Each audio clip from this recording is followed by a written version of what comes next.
Hey, this is Dessa of Doomtree, and you're listening to Tomer Gersehnman on Jigga Juice Radio. Bing, bing, bing, bing. Hey everybody, it's a beautiful day here in Brooklyn, and I'm here with Dessa of Doomtree here in the Brooklyn Bowl. Hey Dessa, much thanks for doing the interview. Thanks for having me. So first question is something I ask most of my interviewees, but how did you discover hip-hop? How did you get into hip-hop? I discovered hip-hop later than most people who become professional rappers. You know, I had really liked creative nonfiction, so I liked stories, I liked essays, and I'd initially wanted to be a writer.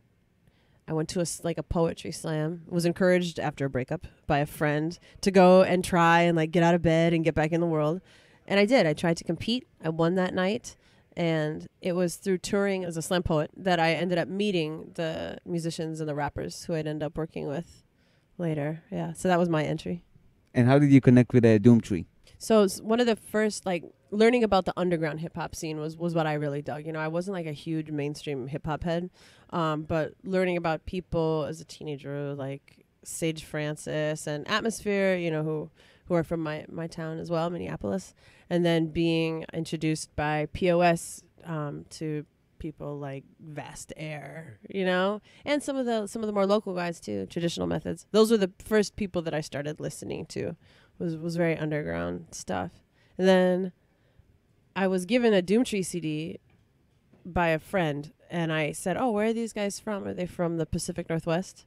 And my friend said, "Nah, they're the guys who live next door." So we were really close, yeah. And I met them first as friends, and then I became a fan of their stuff, you know, a really big fan. And then eventually I was asked in to be a member.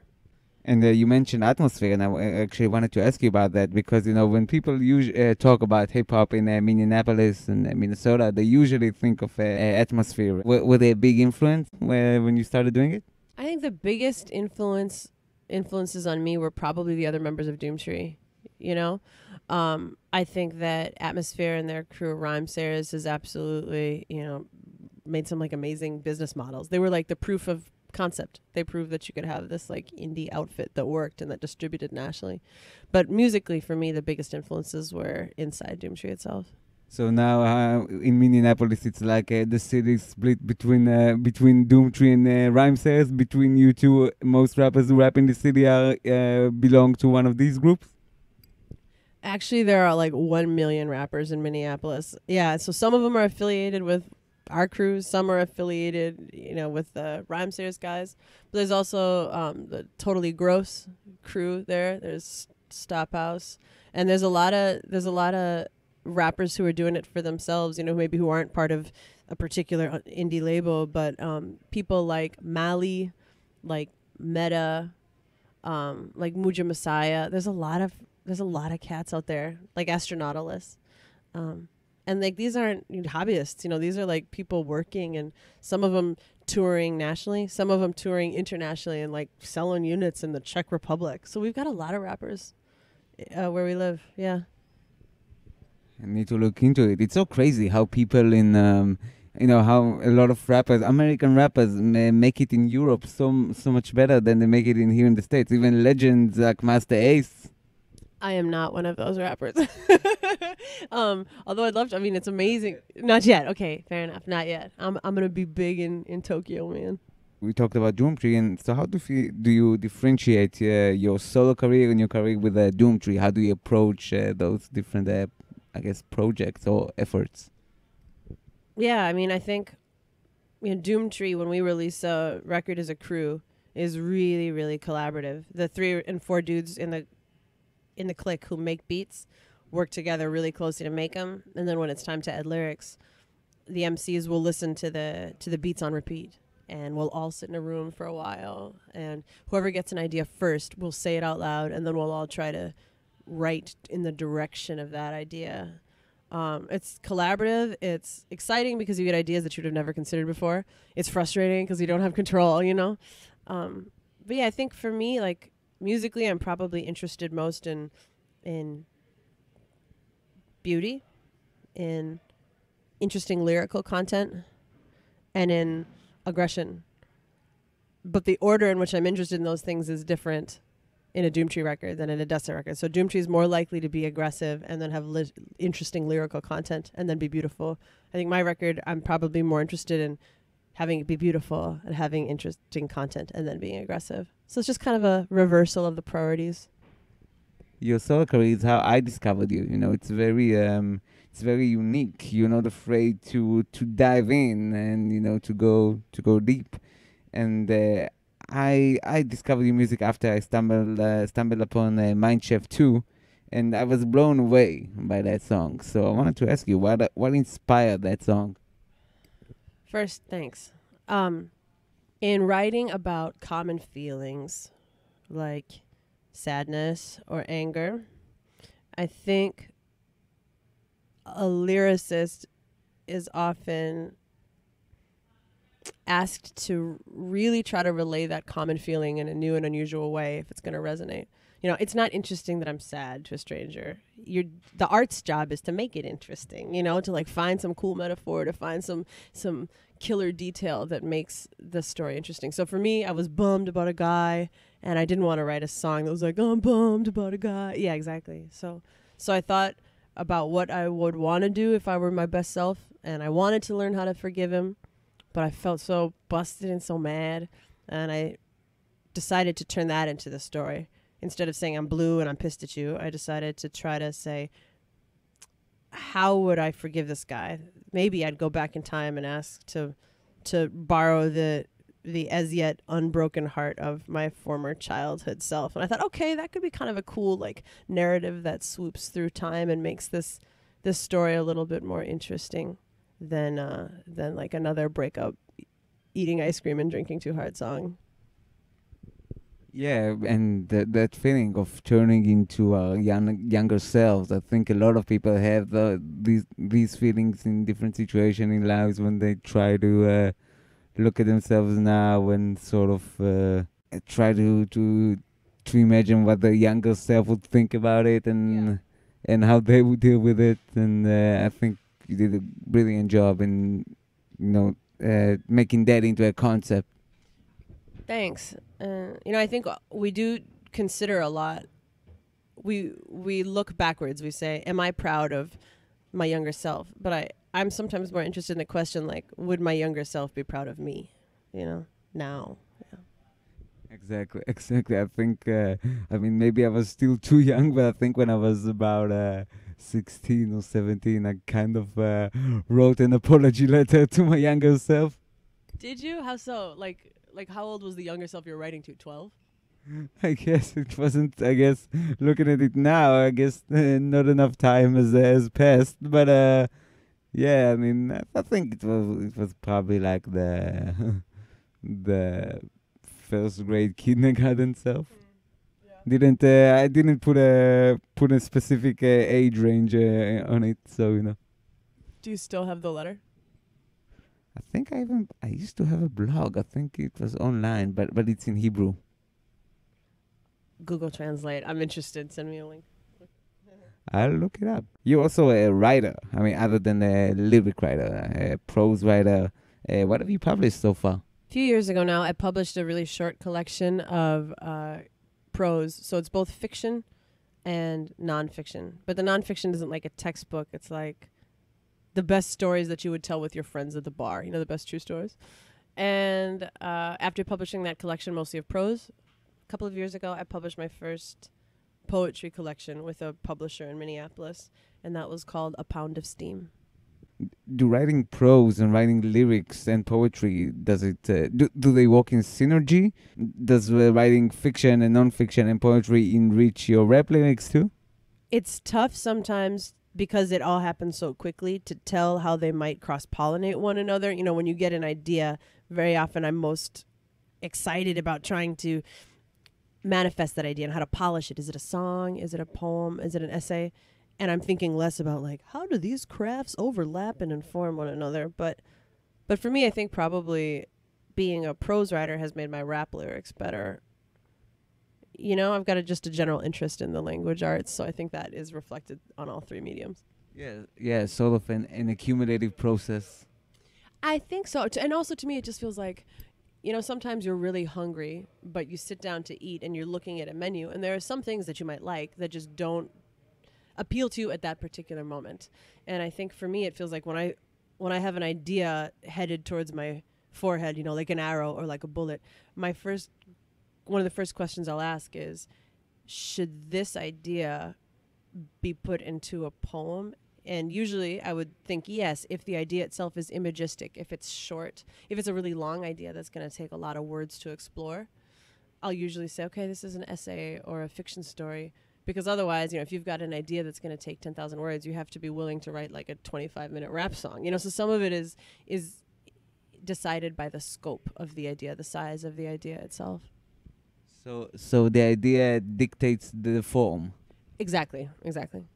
And other than that, you also have a musical side project, like an a cappella band, the Boy Sopranos. So how did that come about? I love harmony, and you can't do that alone because you've got only one voice. So I started writing songs that were entirely vocally driven, in part because I couldn't play any instruments. So my voice was the only thing I had to say, okay, here's the string part. Oh, okay, now here's the piano part. Ding ding ding ding ding ding ding ding ding ding ding ding ding ding ding ding. And then would just layer that. And then I got some songs I liked, so I asked 4 or 5 other women if they would come and sing them with me as a cappella pieces. And we all wore white dresses and black combat boots, and it was like a choir that drank a lot of whiskey. I'd like to see that show.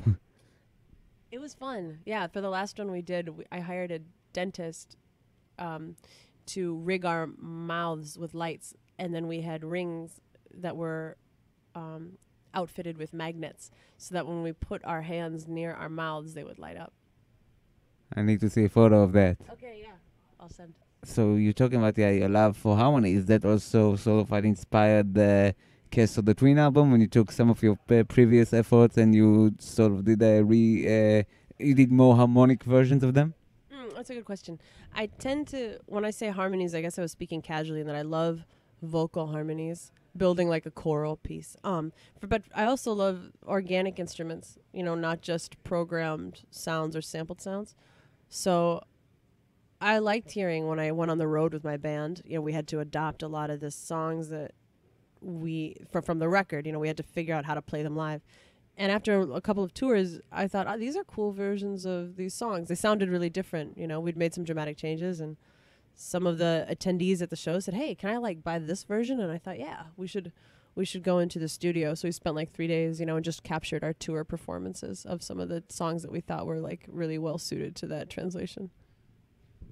So now when you perform these songs, which versions do you perform, or does it depend on the venue or the actual show?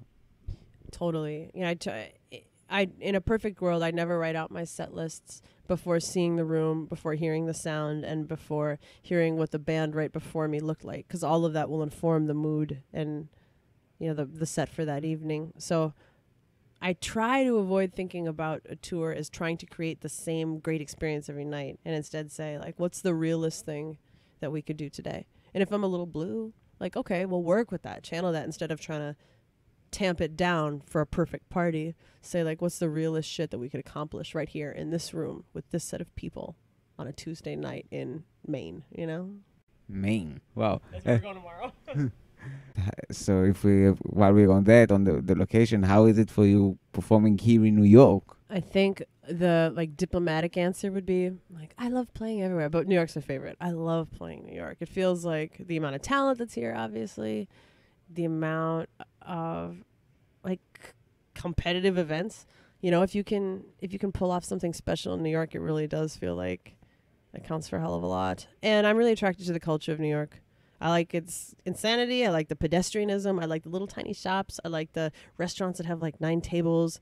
I like the weird people yelling at one another. I like the random acts of kindness. I really dig this city. So this is one of the 2 or 3 cities that I look forward to the most on tour. That's a lot of fun. I'm not from here, and I consider myself a New York patriot. Totally, yeah. And but if you like those stuff, by the way, on a side note, you should definitely come see Tel Aviv, because it has a lot of the... I want to so bad. So bad. Well, I got you. And then we could do another interview in the studio. Yes, I'm in. So, given everything we just talked about and all the projects you do, writing, rapping, doing a cappella, the projects, you're really a versatile artist, and so yeah, you rap, you sing, you write prose. Any other forms of art that you want to get into? That's a flattering question. Yeah, a little bit. I don't know if it'll work, but the things that I'm starting to consider more seriously are some more serious like classical compositions. I did my first collaboration with a 100-voice choir in Minneapolis, and I'm just starting to talk to an orchestra or two about trying to do a part of a program. So I'm excited about that. And I've been writing some practice screenplays. But who do you listen to in hip hop these days? I think the last hip hop artist that I heard that I was excited about was a dude named Logic on Def Jam. Yeah, he's really good. I heard the album. I like it a lot, yeah. I'll tell you something. For me, being in New York for a few weeks is crazy. As a huge hip hop head, you know, it's. I stopped in Amsterdam on the way here, and I got to see Odyssey and interview him. Then I saw Bus Driver in a small club, and then I saw, and just a few days ago, I went to the Garden and I saw Rocky and Tyler doing their tour. And today I'm going to see you, Doomtree. So, you know, still have all these different kinds of hip hop in one place. It's like a kid in a candy store. And so that's like the excitement for me. Do you still have that? Oh, that's interesting. Wait, hold on. First a question. How was Tyler's show? Tyler's show was really good. He's really an actor on stage. You know, he really knows how to play. You know, he shouts, then he whispers, then he runs. He does everything, and yeah, I mean, his set is also very versatile. Some people might not like it because they just prefer it to be, I don't know, like just one direction. But Tyler is really an all-around artist, so you know. I think you can't expect him to do just one thing. Yeah. I think as far as like a kid in a candy shop, it can be easy sometimes to feel like a little bit lost in the industry side of things. You know, you become too aware of the campaign, too aware of the numbers, but then finding an artist who surprises and who feels like they've really got something charismatic, something special, shakes off all that dust and all those comments. It feels like my sentence is more dramatic because there's like string music behind me now. It feels like the movie is ending or something. And you know, it's just you believe in the art again. Anyway, so yeah, I think it's easy to get jaded, but then you find something you love and you're back in the game. You know. Yeah, I mean, and this tour actually, it wasn't only Tyler and ASAP. It was also Vince Staples and Danny Brown, which are two rappers I really really like, and also ASAP. I think the mainstream right now is doing much better than the days it was dominated by Nelly and Ja Rule. I know POS Steph really digs that Vince Staples record. We were playing it in the van yesterday on the way to New York, you know, for tonight's show. Oh, excuse me, on the way to Philly for our show there. So yeah, I think it does seem like there's a variety of styles. But I spend a lot of my time listening to stuff outside hip hop too, to be honest. You know, I like pop, I like folk. I like a lot of radio stuff and a lot of like weird, like sad white guy music. You know, I like Sufjan Stevens and all that kind of stuff. I dig it. So yeah, I think it's important to listen to stuff outside hip hop. I think it also helps you as a rapper, as an artist. Agreed. Actually, what's funny is that being here right now, you know, I'm talking about this excitement of seeing everyone perform, and what's funny is that I'm missing Kanye's first ever concert in Israel. Sorry. Nah, don't worry. I think the what I saw at the Garden makes up for it. Yeah. But would you ever come perform in Israel? In a heartbeat, I would come. Yeah. Promoters out there, you heard it here. One last thing I wanted to ask you about is the way that hip hop treats women. Is it hard for you sometimes to hear misogyny in hip hop? Yeah, I think it's not hard because everyone's disrespecting me. For the most part, people are pretty respectful. The hard thing is navigating the complexities of the moral issue. What happens when a song is great, but it says some really misogynistic things? What happens when a man is very kind to you backstage, but says some really regressive things on stage? That's the hard part, is trying to figure out how to reconcile kind people and ignorant lyrics and a culture that seems to give that kind of thinking a pass. It's like nobody called me and asked me to be the hall monitor of hip hop.